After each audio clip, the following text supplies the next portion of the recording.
खुलुमबाय स्टुडियो दं आं रबिन बसुमतारी। हाग्रामा महिलारिया प्रमोद बर' दैदेननाय इउ पिपिएल सरकारखौ जेबो खामानि मावनो हायाखै बुंनाय बाथ्रानि सायाव गोख्रों फिननाय होदों एमएलए जिरन बसुमतारी बिथाङा। जे 5 बोसोराव जों बेसेबां मावखो आरो थांनाय बाराव हाग्रामा महिलारि बिथां दैदेननाय बिपिएफ सरकारा बेसेबां खामानि मावदों बेखौ जोंनि बिटिआरनि चिफ मानगोनां प्रमोद बर'आ नैबे दान मोनसे मोननैनि उनावनो मोनसे डाटा दिहुननानै होनाय जागोन जे जोङो बेसेबां मावनो हाखो आरो बिथांमोना बेसेबां मावदोंमोन।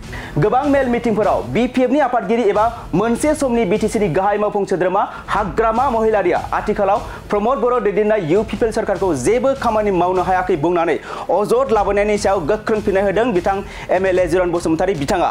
दा बिथांमोना पिरियडआ गोबाव मावलांनायखाय मानसिफ्रा सानो बिसोर रासिन मावदों होननानै, नाथाय जोङो 5 बोसोर आरो बिथांमोननि जागायनाय 5 बोसोर बिनि रेफारेन्स लानानै एखे रिटेन मोनसे डकुमेन्ट्स जोङो पाब्लिकनो देखायनो नागिरदों। बिपिएफ सरकारा थांनाय 5 बोसोराव मा खामानि मावदों आरो आथिखालाव प्रमोद बर' दैदेननाय इउ पिपिएल सरकारा मा खामानि मावखो बेनि हिसाबनि मोनसे फारिलाइखौ रायजो राजाफोरनि सिगाङाव दिहुननानै होनो थाखाय प्रमोद बर'नि सरकारा साखाफारा जानानै दं होननानै बुंदों बिथां एमएलए जिरन बसुमतारी बिथाङा। आरो बिथाङा बुंबावदों दि प्रमोद बर'नि खुंथायनि समाव बिटिआर ओनसोलाव गोजोन आरो खौसेथिया फैबाय, जायनि थाखाय ओनसोलनि जौगानायनि खामानियाबो मावफुंगासिनो दङ, जायनि थाखाय इउ पिपिएल सरकारखौ गोबां दैदेनगिरिफोरजों लोगोसे रायजो राजाफोरा गनायनानै लादों। बेनि थाखायनो दिनैनि समाव इउ पिपिएल राजखान्थि हान्जाया फैगौ बिटिसि बिसायख'थियाव गाव हारसिंनि बिसायख'थि गेलेनो साखाफारा जादों होननानै बुंथिबावदों बिथां एमएलए जिरन बसुमतारी बिथाङा। बेनि अनगायैबो बिथाङा फैगौ बिटिसि बिसायख'थियाव इउ पिपिएल दोलोआव गाव हारसिं बिसायख'थि गेलेयोब्लाबो गासै 25 मासिखौ मोननो हागोन होननानै रोखा जानानै दं आरो फैगौ बिटिसि बिसायख'थियाव बिपिएफ दोलोआ मोन 7 निफ्राय मोन 9 मासिखौ देरहानो हागोन होननानै एमएलए जिरन बसुमतारी बिथाङा बुंथिबावदों। दानिया फैदो बिथां एमएलए जिरन बसुमतारीया खौरांनि गेजेरजों मा बुंदों आबुङै मिथिना लानि।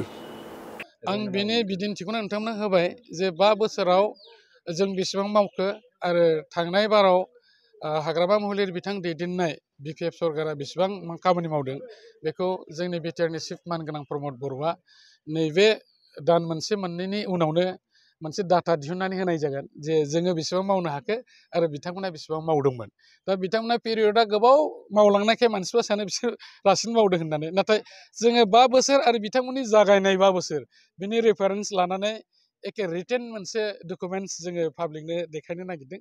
बेखौ नोंथांमोना मोनगोन, अब्लानो बुंगोन जे रायजो राजाफ्रा थारैनो थांनाय समाव रासिन मावनाय जादोंना एबार रासिन मावनाय जाखो।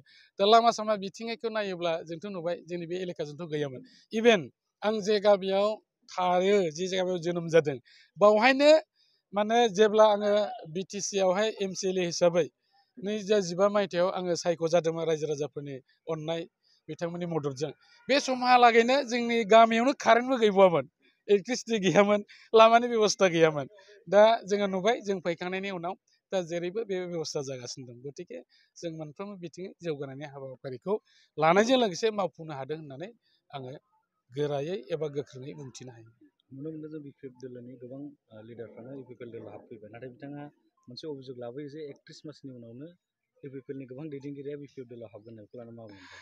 दिनै नोंथांमोना नायदो, जाय बिथांमोनहा बिपिएफ दोलोखौ एंगारनानै जोंनि इउपिपिएल दोलोआव फैदों, जों बिथांमोनखौ जोबोद गोसो गोथारै आजावदों। मानो होननानै बुङोबा बिथांमोना आथिखालनि परिबेस गासिबो थासारिखौ नायनानै दिनै जोंनि दोलोआव फैदों आरो मोनसे समाव जाय बिथाङा बिपिएफ दोलोखौ दैदेनदोंमोन हाग्रामा महिलारि बिथांनि जे निति आदर्श, बे निति आदर्शआ जे बिथांमोननि थाखाय गनायथावना नङामोन। दिनै जाय बिपिएफनि लिडारफ्रा जोंनाव फैदों बिथांमोनानो बुंदों, जों बुंनाय नङा। दा बेनिखायनो बिथाङा जे गावनि साननाय बायदि गाव हारसिङैनो गासिबो कन्ट्रल खालामनाय खामानिखौ मावनो लायो, बेनिखायनो बिथांमोना साबजानाय मोनाखै। दा बिथांखायनो दा खालि दैदेनगिरिफोरल' नङा, दिनै रायजो राजा बिथांमोनहाबो जोबोद जोंनि दोलोआव फैदों आरो बिथांमोना बुंनो हागौ जे इउपिपिएल दोलोआबो हयथ' थांदों, साफा सानै थांगोन, खिन्थु नाथायबा दिनैनि दिनाव जों जुदि थोंजोङै बुंनो थाङोबा बांसिन बिपिएफ दोलोनि दैदेनगिरिफोरजों लोगोसे रायजो राजाफ्रा जोंनि इउपिपिएल दोलोआव फैदों। थारमाने बिथांमोना दिनै साबसिन मोननाया बेनो, बिटिआर ओनसोलाव मोनसे गोजोन थासारि जाबाय आरो मानसिफ्रा गावनि जे अधिकार राइट बेखौ बुंनो हानाय परिबेसा जोंनि इउपिपिएल दोलोआव दं। जोङो बयखौबो जाया जेरैबायदि बुंनांगौ बेफोरबायदि बुंनो हानाय क्षमताखौ जों बिथांमोना होदों, बेनिखायनो फैदों। दा आथिखालाव मोनसे राजनिति दोलोआव दंखाय बिथांमोना बेखौ जाहिर खालायगोन जे जोंनाबो स्ट्रं होननानै, नाथाय थाङै थुङै जुदि सिंनि परिबेसखौ नायोबा दिनै बिपिएफ दोलोनि जि स्थिति बेयो दिनै गैला मानोना रायजो राजाफोरनो नांगौ मोनसे स्थायि सासन बेबस्था मोनसे गोजोननाय सासन बेबस्था आरो बयजोंबो मिलाय खुसि थानानै बाथ्रा बुंनो हानाय बेबायदि मोनसे सासन बेबस्था आरो पार्टिखौ नांगौहाय दिनै आकृष्ट जानानै जोंनाव फैगासिनो दं। इउपिपिएल दोलोआ फैगौ समावबो फैगौ बिटिसि इलेक्सनावबो बिजेपिजों एलायन्स जानानै फैबाय थानाय जे बिटिसिनि बिसायख'थि बेवहाय दिनैनि तारिखाव इउपिपिएल दोलोआ हारसिङैनो बिसायख'थिखौ गेलेनो थाखाय जों साखाफारा जादों मानोना जों दिनैनि तारिखाव मोनसे रुलिं मोनसे पार्टि जानायखाय जोङो मोनसे गोख्रों दोलो हिसाबै जों दिनै रायजो राजाफोरनि सिगाङाव गसंथानो हाबाय आरो जोंहा बेबायदि हाबा मावनो थाखाय जथेस्थ' जोंनि रायजो राजाफ्रा जोंजों दंसै दा बेनिखायनो मोनफ्रोमबो दोलोआ जेरैबायदि बिसायख'थियाव बाहागो लागोन बे थिग बेबादिनो जोंनि इउपिपिएल दोलोआबो जों हारसिङैनो बाहागो लानानै बे बिसायख'थिखौ जोङो देरहानायजों लोगोसे फिन प्रमद बर' बिथांखौनो लाफानानै जोङो सरकार दाफिनगोन जों बेखौ थिग खालामनानै दं आरो देरहागोना 100%। दा हाग्रामा महिलारिया बुङो हारसिं गेलेबा इउपिपिएल दोलोआ मोनसेबो देरहानाय नङा बिथाङा फैबाय थानाय समखौसो नुसिगोन जे इउपिपिएल दोलोआ बेसेबां मासि देरहानो हागोन जोंथ' दिनैनि तारिखाव होनदों जोङो 25 सिटआ अलरेडि जोङो देरहाखानाय दङ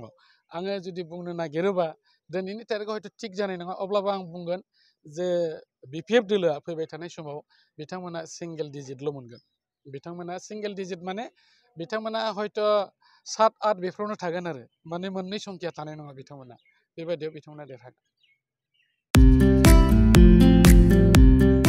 मोनसे गोजोनथाव खौरां दतमा इउएन एकाडेमि फरायसालिया लानानै फैदों मोनसे गोजोनथाव खौरां। नंगौ दतमा इउएन एकाडेमि फरायसालिया लानानै फैदों बेसेन नाङै मुं थिसननाय। दतमा इउएन एकाडेमि फरायसालिया 2025-26 सोलोंथाइ बोसोरनि थाखाय केजि 1 निफ्राय थाखो 8 सिमनि थाखाय बेसेन नाङै मुं थिसननाय होगासिनो दं आरो बिथराय आरो फाइलिनि थाखाय फर्म बिलाइनाय आरो मुं थिसननायाबो सोलिगासिनो दं आरो दतमा इउएन एकाडेमि फरायसालियाव हौवासा आरो हिनजावसाफोरनि थाखाय हस्टेलनि खाबुबो दं। बिनिखायनो नोंथाङाबो नोंथांनि गथ'खौ दतमा इउएन एकाडेमि फरायसालियाव बेसेन होआजासे मुं थिसननो सानदोंब्ला आरो हस्टेलाव दोननानै फोरोंनो सानदोंब्ला थाबैनो मुं थिसननो हागोन आरो नोंथाङा आबुङै मिथिनो थाखाय नैबे 7002660387 जानबुं नम्बराव कल खालामना खौरां लाहरनो हागोन।